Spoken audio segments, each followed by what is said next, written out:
Number 10. House Sittin' for Sandy. If the episode Wormy got raped by To Save a Squirrel, this episode would be the illicit love child. I'll explain as we go along. Similar to Wormy, the plot revolves around Spongebob taking care of the tree dome while Sandy is out of town. Okay, Spongebob, my tree dome is a highly technical facility and there are many facets to its operation. Now, in a good episode like Wormy, they take only a minute to establish the situation. Here, it takes them half the damn episode! This majestic structure is my kelp greenhouse. Its functions are completely automated, so all you have to do is check this thermometer right here and make sure the temperature is normal. Not only does she have to spell out every responsibility she has for Spongebob, but directly after this, Spongebob repeats everything we just saw.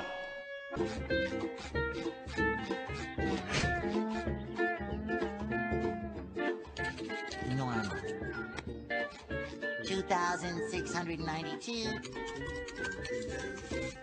2,693. So finally, midway through the episode, our conflict shows up. I'd like to ask you to please immediately exit the tree dome. Exit the tree dome? So Patrick argues with him for a couple minutes over letting him stay at the tree dome, and after he finally convinces him... Tell me again what it is you're gonna do. Not touch anything. Mm-hmm, what else? Not do anything. And... Patrick, how many times do we... Guys, the episode's almost over. It's a bit late to get on with it now. But that's okay. Our brilliant writers have a quick, stupid way to wrap things up. Sandy! How was the Inventors Convention? I brought home something real handy.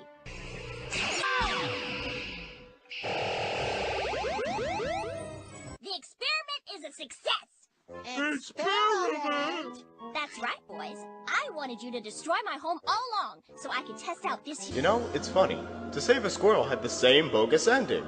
If I didn't know any better, I'd say our creative geniuses were recycling plots or something. You know, because they can't actually write. Number 9. Pineapple Fever. This episode is one of sheer stupidity. It's one of those episodes where SpongeBob and Patrick become exceedingly moronic. Their plans to go jellyfishing end up cancelled when they find out a huge storm is on the way. Right now, we've got to get my house converted into a shelter capable of withstanding extreme weather. Now, if this was just between SpongeBob and Patrick, they probably would have come up with a much better episode. But instead, they take the proverbial route and decide to make it into a Squidward torture porn. Did you come to weather out the storm with us? No! Come on, Squidward, it'll be fun! We'll snuggle in here and pass the time by playing board games and playing tic-tac-toe and drinking hot cocoa and playing tic-tac... You may have noticed this is a problem with a lot of bad episodes. Not only are the jokes they use bad, but some of them drag up for way too long. Additionally, the new writers seem to think that if they put Squidward at the ass of their jokes, that automatically makes them funny. And to make sure of that, they make SpongeBob and Patrick as intolerably dumb as possible. This episode is an example of that. Oh, we'll be drinking... That's better. The storm strikes as soon as Squidward tries to go home. Now taken captive, Squidward ends up subject to their games of torture. I win, see? I'm not seeing anything there. There's 3 in a row right here. It's the last piece of the puzzle. There's only one place it can go. That's cheating. With his arteries about to burst, Squidward borders himself in SpongeBob's room, leading to more unfunny shenanigans. I bet you wish you had some of this, don't you?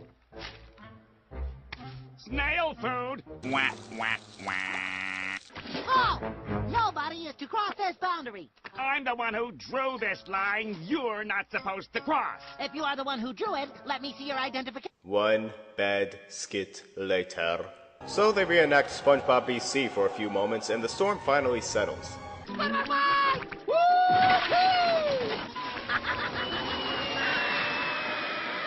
Oh, Squidward, why must they pick on the one character on this show with any remaining likability? Number 8. House Fancy. Fun fact, this episode was inspired by the show House Hunters.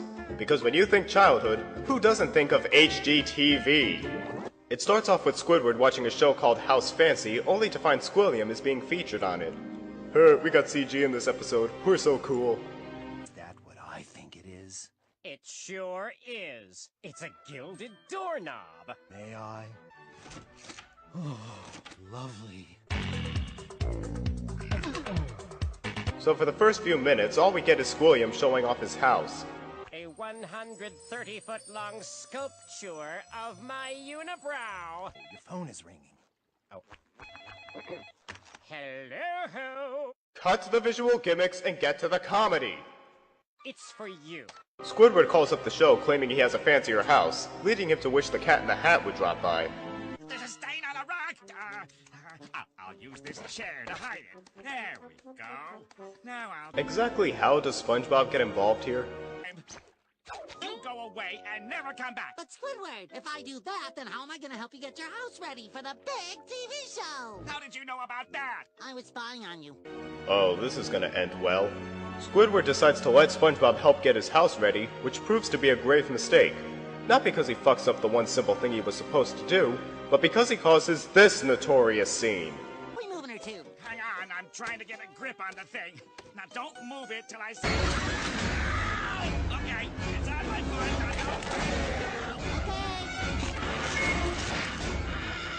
SpongeBob, I told you not to move it till I said... Is this supposed to be funny? For kids, no less? What sadistic creep thought that was a good idea? Oh, you've got to be kidding me. You directed and co-wrote Band Geeks, for God's sake. Show some dignity. I wouldn't go in there for a couple days. Please, please. Too late. Get me out of my misery. Anyway, SpongeBob starts to vacuum the place, but it sucks up everything in sight, right up to the brink of exploding. To quote Stuart K. Riley, "Oh, so original. That ain't been done before." Something else we've never seen before. Squidward thinks he's screwed, but it turns out his destroyed house is considered fancy. Would you believe the original ending was having Squidward's house hated? Wonder what changed their minds. Number 7. Dear Vikings. SpongeGex, you know what I'm talking about. What we have here is a Viking-themed episode of SpongeBob that makes no mention of Leif Erikson. Golden opportunity lost. It begins with the Krusty crew doing nothing of interest when SpongeBob asks in a rather annoying fashion, What's a Viking? and apparently no one's able to answer that question, or the subsequent 1,000 that SpongeBob has lined up. So to get the plot going, Squidward makes up an answer. And by answer, I mean a montage of an ancient people doing modern things. So original. Rome Vikings are known to collect socks, which they display and trade at monthly sock trading conventions called Sockengarten. Sockengarten? Ach, ich hab Kopfschmerzen. When they aren't relying on Germanic accents for laughs, the jokes are about as pleasant as watching Leif and his buddies burn down your house. One such example comes up after SpongeBob sends the Vikings a letter. A letter. Why must you always come in here during story time? Please, no, you don't understand. Your Majesty, look, a letter. How incredibly interesting. Oh, brother, this guy stinks! In response to the letter, some Vikings drop by the Krusty Krab and start to demonstrate their typical activities. We Vikings like to appropriate. What a fascinating culture. New SpongeBob, in case you haven't noticed by now, your utter obliviousness is not funny! Once the Vikings Shanghai SpongeBob and Squidward, things only get less funny. I guess we should introduce ourselves. This is Olaf. And this is Olaf. And this is Olaf. Olaf. Olaf. Olaf. Olaf. Olaf. So let me guess, your name must be... That's right. It's not Olaf, is it? Gordon. Gordon here tries to move the plot along, but SpongeBob's insatiable curiosity keeps it from going anywhere. What do the Vikings like to do for fun? Fun. Well... What about the shield toss? Oh, yeah.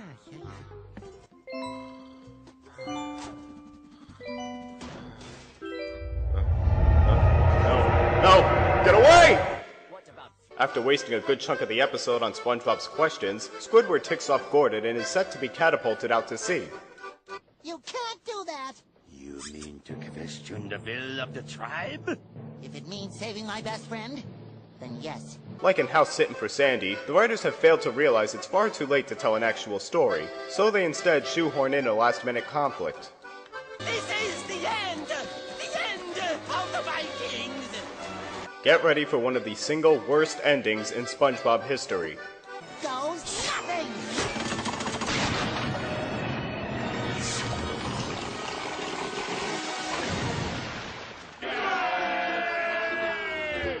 Now that's what I call a Viking-sized adventure. I'm dead serious. It just cuts off right then and there.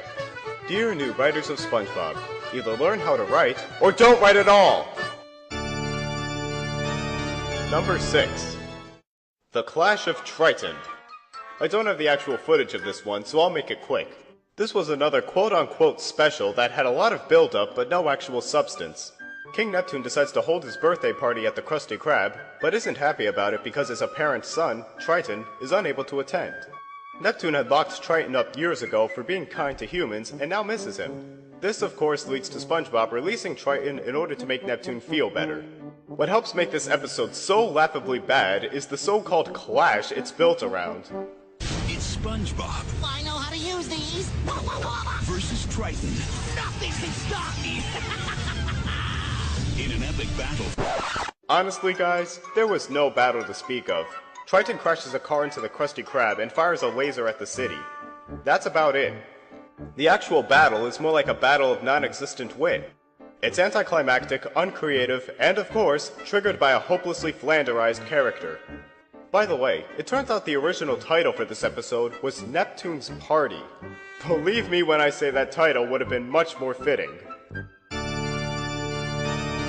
Number 5. Choir Boys. Yet another episode featuring Squidward chasing a dream and featuring SpongeBob at his worst. Anyone noticing a trend here? This episode, in a nutshell, Squidward wants to join the town's men's choir, but SpongeBob keeps interfering. Where are you going? None of your business. Can I come? And no, you can't. Can I come? Can I come? Can I come? Can I come? Can I come? La la la la la la la. Yes. Perhaps Squidward didn't see me. This giant pothole ought to get his attention. What a lucky break! Now I have a captive audience. This is why so many ex-fans hate SpongeBob nowadays. He's not the innocently misguided child we grew up with. He's instead a mind-numbing antagonist whose very appearance is unsettling. Ugh! Stop! I hereby issue you this ticket for reckless rounding and failing to listen to my song. This isn't the kind of character we want to root for. Rather, we just end up pitying Squidward and wishing this porous abomination would go die in a chasm. But our writers have other plans. As predictable as ever, SpongeBob out of nowhere gets the voice of the gods and shows Squidward up at the audition. Granted, Squidward had no business being there in the first place, but I'd rather have him in the spotlight than glorify this cubic bastard.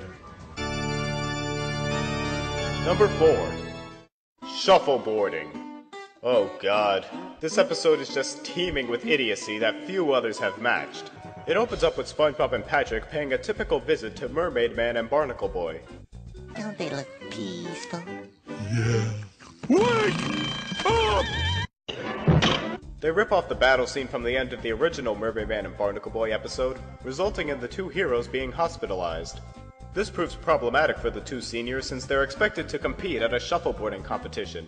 If only there was someone to take our place. Stop it! I can do it, Mermaid Man! All right, take these rings, and when you touch them together, you'll be instantly transformed into our duplicates. We're ready! I wouldn't mind them donning new Mermaid Man and Barnacle Boy costumes, but could the artists have made them any more obvious? Oh, whatever, moving on.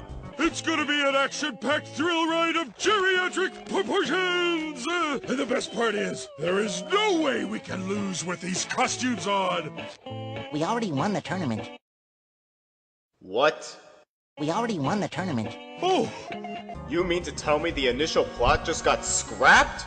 What the hell kind of cheap writing is this? You don't just change the plot right in the middle of an episode like that. What's even worse is the new plotline they picked. If we're not gonna go around town pretending to be Mermaid Man and Barnacle Boy, then who is? Oh no. With no one patrolling the town, who's gonna stop those youngsters from loitering? Yes, the real focus of this episode is SpongeBob and Patrick running around arresting everyone. For what, you ask? Well, watch. You're chewing too loud. Your shoe's untied. Unbelievable. No one above the age of 3 would find this entertaining. And as if things couldn't get worse, SpongeBob and Patrick harass Man Ray while he's doing his laundry, resulting in a terrible fight scene. Yeah! Eat fire, she's Man Ray! Filthy Shorts attack! Oh! Close basket bombardment! Could these guys get any less creative? So after locking up absolutely everyone, the two crimes against nature deliver the trophies and leave the real heroes at the mercy of the trouble they've caused. It's not like in the old days when they were punished appropriately and comically for their misdeeds. No. They get to assault old ladies and abduct children without consequence. The old coop. They have so many fans! You will never live up to your predecessors. Number 3. Rodeo Days. I knew from the first time I saw this episode that it was one of the worst. To start, they actually have the audacity to try and mimic a Season 2 style opening.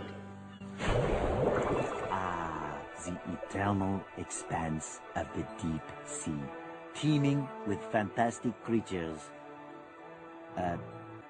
Aha! Oh, that's a rock. Yeah, if you're going to copy Season 2, you have to create some genuine laughs. Something this episode constantly fails to do. The best starer I've ever stared at! Oh, staring contest. I thought it was a blinking contest and I was losing. You suck. Anyway, SpongeBob finds a note addressed to Sandy and they go to deliver it. They waste some time trying to open Sandy's door when suddenly... Huh? Trying a ninja sneak attack? Well, you're still no match for my squirrel foo! What the hell was that? Ninja sneak attack? Is her suit running low on oxygen? The letter says the rodeo has come back to Texas and Sandy has to go and defend her championship title. That is, after she sings a god-awful song about it. Critters that you gotta wrangle. Cowboy suits with purty spangles. As you can see, this song is mostly a list of Texan stereotypes. And when it's not doing that or just stating what happens at a rodeo, we get to hear the word rodeo over and over with some barely audible instrumentals. Rodeo, yippee-ki-yay. You just ain't doing it right. At the end of this trifle number, Sandy abruptly takes off. But because she had mentioned the rodeo clown, SpongeBob thinks she's going to get killed and decides to go after her. We can't let Sandy go all alone! From now until the climax, nothing happens. SpongeBob goes around town trying to find people to help him, but everyone refuses. Each of the resulting scenes is a joke that falls flat on its face. With no one left to go to, SpongeBob decides to force everyone to help him and abducts them in their sleep. You know what really bugs me about this episode? In the old show, if a major character got into a pickle, the other characters did what they could to help. Like when the town shaped up at the end of Band Geeks, or joined forces to find SpongeBob in pre-hibernation week. Here, when the other characters are told Sandy's in trouble, none of them give a damn. In fact, they pretend she doesn't even exist. She's the squirrel. No, brown. Yep. This isn't funny, it's just mean-spirited. On that happy note, the Bikini Bottomites end up at Sandy's rodeo, and SpongeBob fucks it up upon arrival. Ahoy, Sandy! Go, darn it! In yet another anticlimax that rips off an older episode, SpongeBob gets attacked by the bullfrog, only to be saved 3 seconds later. Next time, leave the rodeos to me. Aw, nuts. Alright, only 2 more to go. Number 2. Boating Buddies. Remember when I said in some episodes SpongeBob becomes a mind-numbing antagonist whose very appearance is unsettling? This episode is the epitome of that. I don't even know where to start. Actually, how about this? Whoever was in charge of SpongeBob's design deserves to be sacked immediately. And trust me when I say the writing is just as deplorable. In a sudden fit of stupidity, SpongeBob once again decides to get Squidward into trouble. SpongeBob, I've been sitting here motionless for 45 minutes. What could you possibly have heard me doing? Breathing.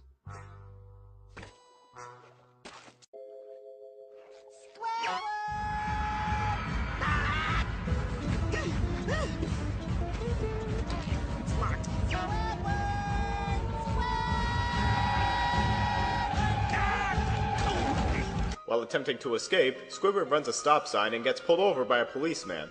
As a result, Squidward gets sentenced to a day in hell. Oh, Squidward! Don't worry, Squidward, we feel the same way. Not only do they manage to make this episode incredibly annoying, but they decide to make it uncomfortably sketchy as well. I'll teach you everything I know, and then we won't be doing. Anyway, Squidward tries to explain what happened while the cubic creeper stares him down. Ugh, if that's not a rape face, I don't know what is. Also, throughout this episode, the writers seem to equate funny with downright cruel. I'll have to eat over here, just like back in grade school. You're ruining my... Yeah, beat up Squidward for being rightfully pissed off. After a typical driving disaster scene and a random shrink ray incident, Squidward ends up in a full body cast right before the final exam. And, big surprise, he fails because of it. You take it again next week. What idiot came up with this episode? Springer, I have lost all faith in you. Number 1. Atlantis Squarepantis. Okay, a lot of you probably saw this coming, and I'm aware this was a TV movie. Regardless, this was so hellishly awful I had to put it on the list. Many fans remember this atrocity as being a major letdown, the biggest in SpongeBob history. It had a shit ton of build-up for a piss-poor payoff. Seriously, alongside the tons of commercials were Burger King toys, a video game spin-off, and even another fan-voted countdown. For those of you who never saw this movie, I envy you. The story surrounds SpongeBob and the gang as they discover the lost city of Atlantis.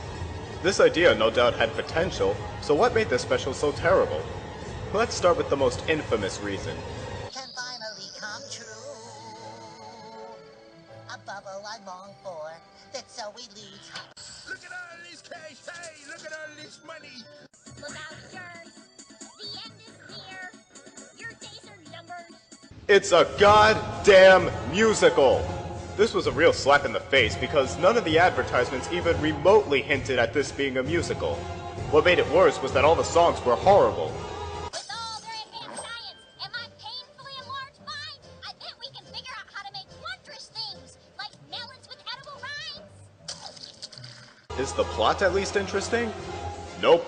Because every major event was made into a song, they left no time to do something of interest. On top of it all, this version of Atlantis should have stayed lost. As opposed to the classical mythological approach, they made Atlantis into a generic alien colony where all the Atlanteans look like androgynous Yucatanians. Not to mention their leader, instead of King Neptune, is this guy named Lord Royal Highness. This just reeks of creativity, doesn't it? The actual conflict doesn't come until the near end, when SpongeBob and Patrick encounter and destroy the world's oldest living bubble. Then there's a lame fight scene and they all leave Atlantis on one last crappy song number. Oh, and they also threw in Plankton as a phoned-in subplot. I didn't bother mentioning him because he has practically no impact on the story. They literally just throw him in during one of the songs. Such a valiant desire. Atlantis Squarepantis was a thorough and complete fuck-up, making it the worst SpongeBob episode of all time.